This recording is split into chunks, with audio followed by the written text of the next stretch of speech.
কেন্দ্রীয় সরকার শ্রমিক ও কৃষক বিরোধী এমন অভিযোগে শুক্রবার আগরতলার মেলার মাঠ থেকে প্রতিবাদ মিছিল ও পরে সভা আয়োজিত হয় তিনটি বাম সংগঠনের তরফে। সংগঠনগুলো হলো সিআইটিইউ, এআইকেএস, কেএমইউ। এ ব্যাপারে প্রতিক্রিয়া তুলে ধরেন সিআইটিইউ নেতা মানিক দে।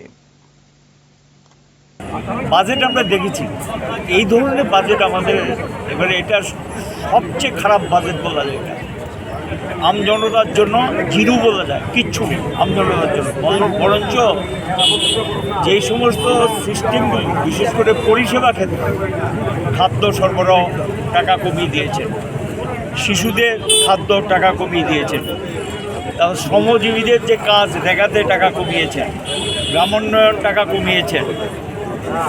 এইভাবে দেখা গেছে যে শিক্ষাক্ষেত্রে টাকা কমিয়ে গেছে, স্বাস্থ্য পরিষেবা টাকা কমিয়েছে, অর্থাৎ পরিষেবা ক্ষেত্র যেটা জনগণের জন্য সমস্ত ক্ষেত্রে টাকা কমিয়ে দিয়েছেন। তাহলে এই টাকাটা গেল কোথায়, কার জন্য? বাজেটে দেখা যায় যে এটা খুব কায়দা করে রেখে দিয়েছে, বড় লোকদের বেশ কিছু ছাড় দেবে এবং বড় লোকদের বেশ কিছু সুবিধা দেবে।